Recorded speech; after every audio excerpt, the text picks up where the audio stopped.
Bienvenidos a DermaTV, un video podcast sobre dermatología y hoy hablaremos también de pelo, donde trabajamos con dermatólogos y hablamos con dermatólogos para hablar con la mejor evidencia científica. Y es una suerte y un gusto tener hoy aquí al doctor Óscar Muñoz, que es dermatólogo especialista en dermatología y mineralogía, pero también es tricólogo, es así, ¿no? Efectivamente. ¿Y qué es un tricólogo? ¿Qué hace un tricólogo? Bueno, pues un tricólogo es un médico dermatólogo que está especializado en los problemas del pelo y su tratamiento, por supuesto, no solamente el diagnóstico, también el manejo. ¿Y en qué momento decide uno hacerse tricólogo? ¿Uno es dermatólogo y tiene que hacerse tricólogo o ya por ser dermatólogo es tricólogo?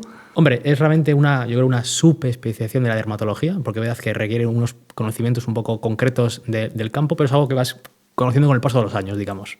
Es curioso porque uno pensaría que por ser dermatólogo ya sabe de pelo, ¿no? Pero realmente hay una necesidad de superespecialización, tanto en la propia especialidad como una demanda por parte de la sociedad, y efectivamente el pelo es un campo importantísimo, la dermatología, ¿no? ¿En qué momento decidiste tú hacerte tricólogo? Pues hay un momento bastante evidente que fue justo en la entrada a la residencia, ¿vale? Hay verdad que en el hospital donde yo me formé, que es el Hospital Ramón y Cajal, hay un doctor que muchos probablemente televidentes conocerán, que es el doctor Sergio Baño, que ya me introdujo en el mundo del maravilla del pelo y a partir de ahí pues empezó un poco mi campo. Y es curioso porque de la mano precisamente de esa escuela el pelo ha recobrado fuerza en la especialidad, ¿no? Yo creo que ha coincidido dos momentos muy interesantes. Por un lado, que en los últimos 5 o 10 años sí que he visto que ha habido un cambio muy llamativo en el advenimiento de nuevos fármacos, nuevos completamente para alopecias autoinmunes, como los fármacos anti-JAK, que luego probablemente hablaremos, y se han empezado a utilizar de fuera de indicación fármacos para alopecia androgenética. Eso sumado a, digamos, nuevos técnicas para el trasplante de pelo ha sido la tormenta perfecta para el pelo y por eso hay tanto interés. Quiere decir que a día de hoy, además de poder diagnosticar los problemas, ¿no? Podemos tratarlos y con resultados eficaces. Efectivamente, que es lo que le importa al paciente. Que es lo que le importa al paciente. Y eso ha hecho que la demanda social pues también de alguna manera haya explotado. Sí, porque se ha normalizado. Que habitualmente el paciente, los hombres, todos nos quedamos calvos, sí, tú, yo, todo el mundo, con diferentes grados, si no hacemos nada, luego hablaremos de esto. Y los hombres más o menos tenemos aceptado de que había cosas para mejorar, trasplante tal, pero había como cierta, a veces un poco de reperús en decirlo, pero se ha ido normalizando. Y luego muchas mujeres se están dando cuenta también, pues está hablando que también pueden quedarse calvas. Entonces están preguntando, por supuesto, al dermatólogo. Claro, esta es una cuestión que los oyentes identificarán fácilmente con la imagen, la autoestima, de alguna manera toca facetas muy esenciales del individuo, ¿no? Por tanto, la preocupación que se puede llegar a alcanzar sobre la pérdida de pelo es muy grande. En tu experiencia, ¿crees que los pacientes que tratan los problemas capilares que tienen mejoran mucho su calidad de vida? Sí, o sea, el motivo fundamental del día del dermatólogo para mejorar el pelo es la repercusión psicológica negativa que tiene tu problema de pelo. Evidentemente, el problema de pelo no te mueres, ¿vale? Y a veces puede molestar o picar. Hay algunas alopecias cicatriciales que son especialmente dolosas, pero el problema es fundamentalmente que te inhabilita o te limita mucho tu vida, ¿no? Incluso ya en la definición de la OMS, la salud es también estar psíquicamente correcto, ¿vale? Y eso es lo que muchos mejoran. Y yo creo que esto es especialmente importante que lo digamos, ¿no? Porque realmente muchas veces aquellas enfermedades que son más graves son las que son mejor atendidas por los médicos precisamente porque generan consecuencias aparentemente más visibles sobre la persona, ¿no? Pero aquellas enfermedades que a lo mejor no tienen una repercusión directa sobre la mortalidad o incluso aparentemente sobre el ejercicio diario de la vida de una persona, permanecen como ahí en un segundo plano. Muchas veces se viven con vergüenza, generan problemas de calidad de vida, la gente no se atreve a consultar, parece una minucia si yo no tengo nada grave, ¿no? Yo creo que es importante animar, y me gustaría que tú lo hicieras, a que los pacientes consulten estos problemas y mejoren su calidad de vida. Claro, por eso siempre intento normalizar, diciendo calvo, calva. Eso ayuda un poco a dar cierta aceptación del problema para dar el primer paso de que es algo que puedes mejorar, ¿vale? Es decir, diferenciar, un ejemplo clásico. Las mujeres habitualmente, siempre ha habido mujeres con menos pelo. Lo que pasa es que muchas veces esto no se ha aceptado. Si tú vas por la calle, no lo hagas, que te pueden dar... Pero si vas por la calle y ves una mujer de 70, 80, 90 años, vas a encontrarte que quizá tiene alopecia androgénica, que tiene el pelo en la zona aquí de la raya muy despoblado. Si le preguntas, ella te dirá, no, hombre, no, yo tengo pelo fino. Doctor, yo no estoy calva. Y realmente sí está calva. Hasta las palabras tienen poder. Entonces creo que hacen un cierto cambio, ¿no? Para visibilizar estos problemas y buscar solución una vez que el problema está visibilizado. Es interesante porque estás hablando como de una especie que yo creo que es real, de estigmatización, ¿no? Con todo lo que ello supone y que sitúa al paciente pues, en el centro de la atención de otros que emiten juicios de valor sobre su imagen, sobre su aspecto, sobre su salud, y que muchas veces pueden generar vivencias muy desagradables. Pasa igual con la obesidad, con otros problemas, ¿no? Y realmente tiene que ser muy bonito ayudar a estas personas. Sí, y sobre todo, insisto, porque actualmente hay muchos más tratamientos. El manejo ha mejorado mucho con respecto a los últimos 20-25 años. Entonces, ahora actualmente hay cambios significativos y mucha gente desconoce esto. Mucha gente a lo mejor piensa que el trasplante de pelo es la única solución, que a veces lo es, pero hay también médicos que mejoran un montón. Y esto, tanto hombres y mujeres, para esas patologías. Y esto el paciente debe saberlo. Es interesante porque, claro, es un antes y un después, de alguna manera, ¿no? Sí, o sea, no quiero tampoco frivolizar con este problema, pero bueno, he tenido pacientes que han tenido intentos autolíticos, intentos de suicidio con su problema de alopecia, tanto de areata como androgenética, porque no han podido superarlo y cuando han mejorado realmente hasta familiares te vienen prácticamente a dar las gracias de que el paciente ya puede vivir, ¿no? Y parece una tontería la alopecia, que en esencia lo es, pero la repercusión que tienen los pacientes es demasiado alta. Sí, yo no sé si recuerdas que había un anuncio de televisión famoso que decía las hemorroides se viven en silencio, ¿no? Esto también. Pues la alopecia también se vive en silencio y al final va generando un malestar y va alarmando al individuo. Y realmente es una lástima, por eso nosotros animamos siempre a las personas a que consulten, porque a día de hoy sí que existen soluciones y sí que se puede evitar ese escenario, claro. No, efectivamente. Incluido el que ya ha perdido pelo por alopecia androgenética y existe incluso el trasplante y posibilidades de hacer tratamientos de recuperación, claro. Pues es cierto que el paciente, a veces hay una paradoja con los pacientes, hablamos de alopecia androgenética masculina, la que puedo tener yo, la calvicie común masculina. Evidentemente, como he dicho antes, un poco de broma, pero es cierto, el 100% de los hombres tenemos, solo cambia la velocidad que está determinada genéticamente, pero hay tratamiento para pararlo y mejorar. Y es curioso que en los pacientes ya con alopecias muy avanzadas, pues que están calvos, ¿no? Que todos tenemos en la mente, incluso en esos pacientes, evidentemente, milagros, no a Lourdes, ¿no? Evidentemente, pero incluso tratamientos quirúrgicos como trasplante, cogiendo pelo de la barba o haces del pecho, puede haber mejorías importantes. Tengo un paciente, hace poco lo operé, y es empresario, le importa únicamente las llamadas de Zoom, aparecer con el mechón frontal aquí, ¿no? Era su fundamental para él, ¿no? Mejoró con el trasplante y consiguió lo que quería y está muy contento, ¿vale? Esas cosas que a lo mejor hace 30 años no se podía hacer, ahora sí se puede hacer. Sí, hay que entender además que estas demandas de salud es importante atenderlas y que el profesional mejor cualificado hoy en día para ello es el dermatólogo, lógicamente, ¿no? Efectivamente, porque esto sí que, justo hilando con lo que os he comentado antes, con el advenimiento del impacto que ha tenido ahora mismo la mejoría en el pelo, evidentemente está proliferando, pues la gente cada vez pide más consultas de pelo y el problema es que no siempre el mismo martillo vale para todos los clavos, es decir, hay varios tipos de alopecia. Y el dermatólogo habitualmente es el que mejor va a identificar qué tipo de alopecia, que hay múltiples, tiene el paciente y en función de eso pautar el tratamiento. Esto es muy importante, ¿vale? Porque me suelo encontrar en consulta a veces casos de trasplantes mal indicados, sin alopecias cicatriciales que no tenían cabida esa alopecia, o trasplantes mal indicados que podían haberse resueltos sin trasplante únicamente con medicación. Entonces, cuidado con esto también, que hay que diagnosticar antes de tratar. Hay también un mercado muy importante previo al médico, ¿no? Que muchas veces, yo creo que es incluso muy histórico, porque ya los antiguos comerciantes que iban por los pueblos vendiendo los crecepelos, ¿no? Exacto. Y que a día de hoy quizás se ha transformado y que con mayor o menor evidencia, pues en champús, lociones, suplementos.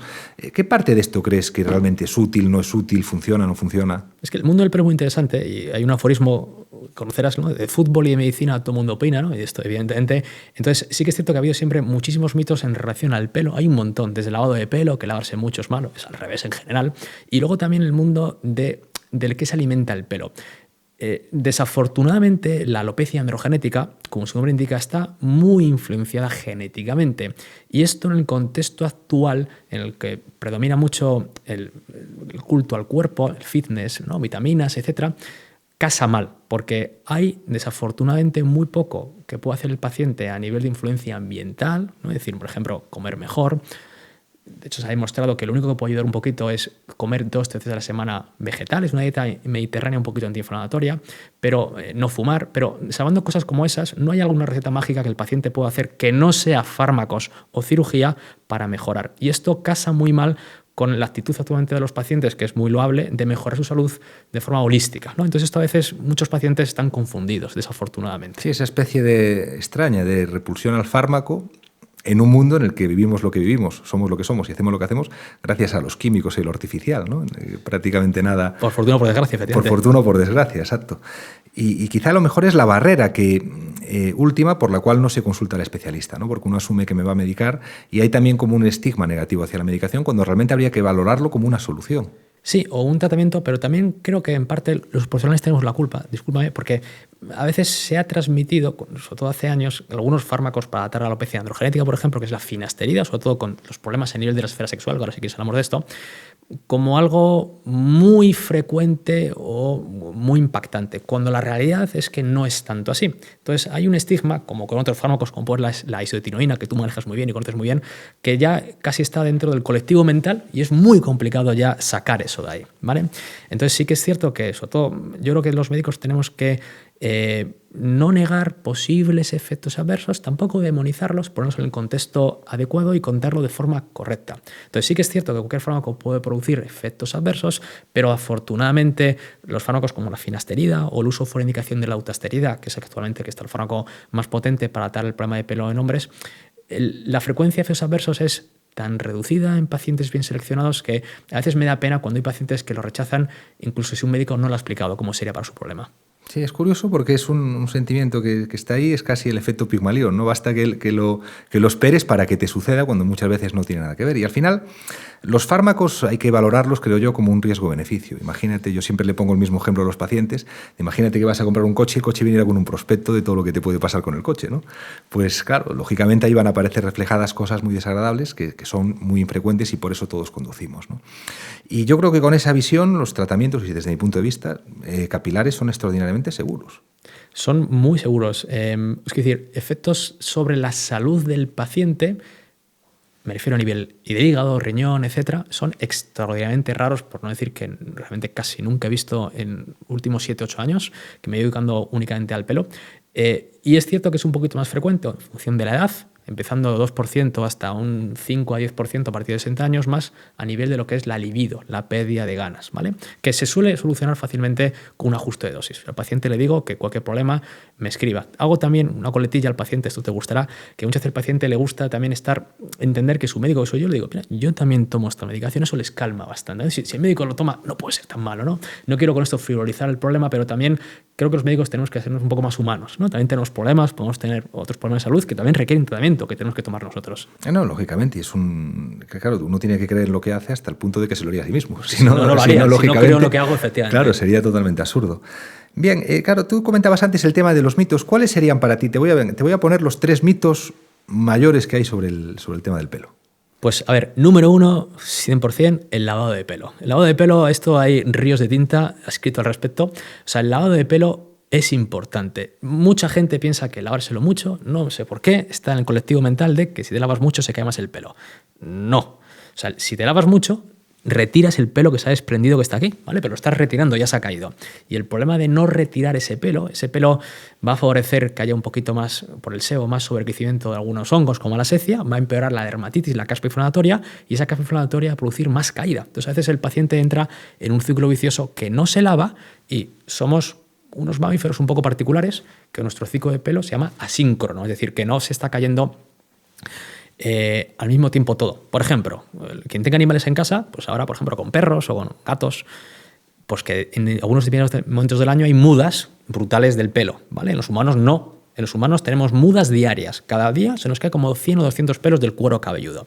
Vale, si tú pasas 7 días sin lavarte el pelo, porque estás asustado, estás muy acongojado de la caída de pelo, el día de lunes al domingo, el domingo tendrás 700 pelos por caerte, en el momento que hagas cualquier aspaviento va a haber más caída de pelo. Y pasarás a lavártelo cada 15 días. Claro, y en verano más caída, más dermatitis, más caspa, y esto es muy, muy llamativo. O sea, hay que tener mucho cuidado con esto, ¿vale? Yo creo que el segundo mito también que me parece muy relevante es justo lo que comentamos un poco antes, el tema de la esfera sexual, los fármacos que son como muy dañinos, efecto muy permanente a largo plazo. En general estamos bastante seguros y siempre se está investigando y cada vez tenemos más datos y actualmente los datos son bastante tranquilizadores. Yo creo que lo fundamental, y como tal se lo transmito al paciente, es seleccionar muy bien al paciente. Evidentemente, si me viene un paciente que ya de por sí le veo muy temeroso, aunque tengo que tranquilizarle, aumenta más el riesgo de lo que se llama efecto nocebo, es decir, que aparezca un efecto adverso real, porque no lo estoy negando, pero quizá por un mecanismo a lo mejor no tanto farmacológico orgánico, sino un mecanismo bien psicosomático, ¿vale? Y el propio paciente, sobre todo la esfera sexual, es muy multifactorial. Entonces, la psique masculina, a veces es cierto que el tema sexual nos supera un poco y puede haber una influencia muy negativa. Entonces sí que es cierto que si tienes que estar tranquilo, saber que la ciencia admite que hay efectos adversos, pero son muy poco frecuentes, y confía en tu médico. ¿Y el tercero? El tercero, fundamentalmente, es que el trasplante es para siempre. Mucha gente piensa que la cirugía es la alternativa a la medicación. No estoy de acuerdo. La cirugía es, digamos, el complementario a la medicación. El problema del trasplante actual es que estamos cogiendo pelos, habitualmente pelos, que sabemos que no se van a hacer finos a corto o medio plazo, pero desconocemos si a largo plazo, a los 30, 40, 50 años, se harán finos. Entonces, mucha gente, a veces mal informada, no voy a decir, pero en algunos países que todos conocemos, únicamente se realiza el trasplante de pelo y ese pelo no se medica después, con lo cual en 10, 15 años puede perderse por el proceso de alopecia androgenética. Con lo cual, paciente trasplantado tiene que ser un paciente que ya esté recibiendo tratamiento médico, por supuesto. Eso es muy, muy interesante porque efectivamente es así. O sea, realmente nosotros vemos también muchos pacientes que vienen sin medicación y es súper necesario una vez que hace el trasplante. Le cuento al paciente muchas veces que el tratamiento de la alopecia es el fármaco. La cirugía va a mejorar la zona, va, digamos, a rematar la zona que no ha conseguido mejorar el fármaco, pero tiene que tener un tratamiento de base que es, por supuesto, el tratamiento farmacológico, que luego se irá reduciendo con el paso de los años, incluso una dosis token, una dosis muy pequeñita únicamente para mantener el pelo a largo plazo bien. Y esto el paciente, si lo explicas bien, lo entiende y lo acepta. Volviendo un poquito al tema de la afectación psicológica, yo creo que también es importante visibilizar a la mujer en todas estas cuestiones de los problemas capilares, sobre todo en lo relativo a la alopecia androgenética, ¿no? Por varios motivos. El principal es porque la vivencia de angustia yo creo que muchas veces es superior, porque se imaginan que por el nombre yo creo que quizá lleva a la confusión de que va a tener una evolución exactamente igual que la del hombre y que va a acabar con la calvicie, ¿no? También porque yo creo que tarda más en consultar y que llega a pasarlo realmente mal. ¿Cuál es tu visión? O sea, con las mujeres veo dos problemas, un poco por lo que he visto últimos años. Primer problema, justo lo que comentabas, hay muy poca, cada vez más, ¿vale? Y por eso suelto palabras como calva, etcétera, que me gustaría que se aceptaran, porque no pasa nada. Yo también estoy calvo y intento mejorar, y ya está. No se, digamos, se visualiza, y entre ellas, entre hombres, yo sí que a veces veo, entre compañeros amigos, se suele comentar, oye, pues toma esta medicación, toma esto, ¿por qué no tomas esto? Entre mujeres lo ven como un ataque, a veces, ¿vale? Y entonces esto a veces ayuda a que, como decías tú, muy dentro no lo cuentan, ¿vale? Y entran en un cúmulo de, a veces, incluso ansiedad, depresión, o buscan a veces ayuda donde no deberían, cuando deberían ir al médico, ¿vale? Y también, por otra parte, a veces el tema del pelo es tan importante para la mujer, o es un signo muy importante social, ¿vale? Físico, por supuesto afectivo, erótico, es decir, tiene muchas connotaciones que quieren siempre tener muy buen pelo, lo cual es lícito. Pero incluso pérdidas muy pequeñitas de volumen pueden provocar una reacción en cadena muy llamativa psicológicamente en algunas mujeres.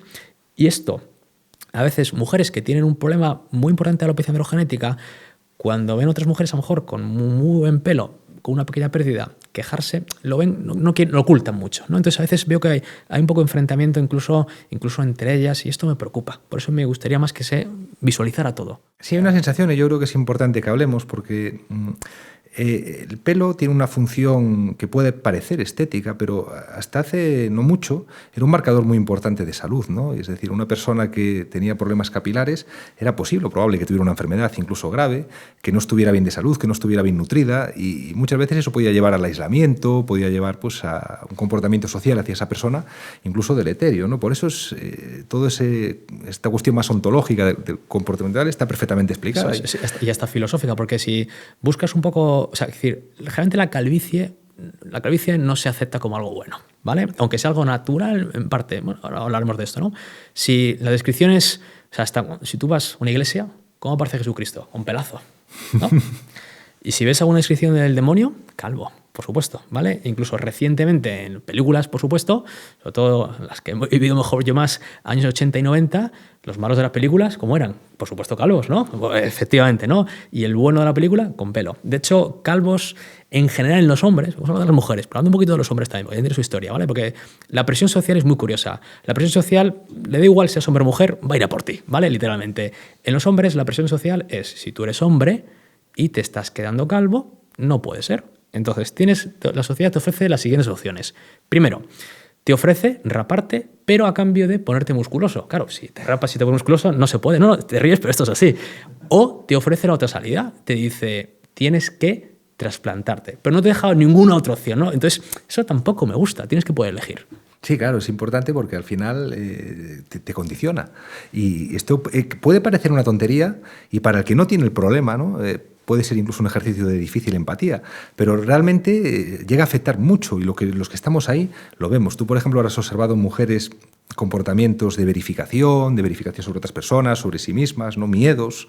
Tengo algunas pacientes que les pido que, o sea, algunas pacientes que las veo en consulta, no tengo una alopecia y le digo, tranquila, les aseguro, y esto les ayuda mucho.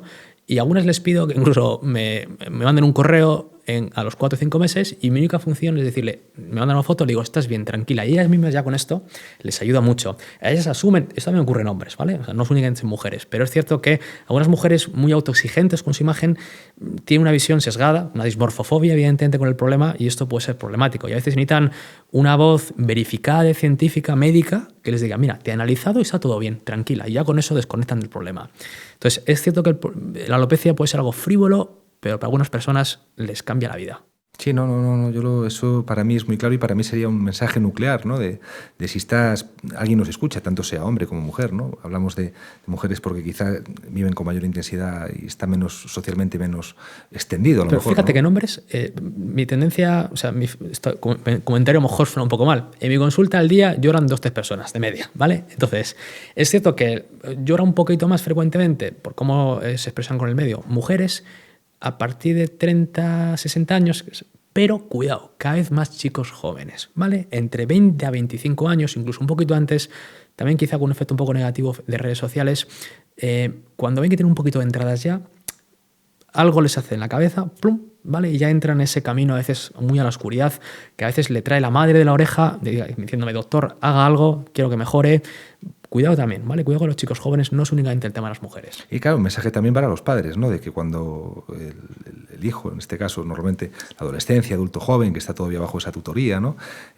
Consulta pues que puede estar pasándolo mal, que realmente no estamos hablando de una cuestión que a priori se podría meter más en el campo de la frivolidad, sino que a veces trasciende incluso al sufrimiento psicológico, ¿no? No, efectivamente. Entonces, por eso mensaje a los padres que hay tratamientos. O sea, tienen que, por supuesto, primero hay que el médico tiene que ver que realmente hay un problema, porque no siempre hay problemas, hay dimorfofobias, cuidado con esto, es decir, a veces hay creencias de que hay problemas. Claro, pero eso también lo va a diagnosticar un médico al final. Claro, por supuesto que sí, pero el médico tiene que ser tajante y decirle, no, tú no tienes ningún problema, tranquilo. Y te lo garantizo porque he visto estos datos. Pero si hay un problema, hay tratamientos, independientemente de la edad.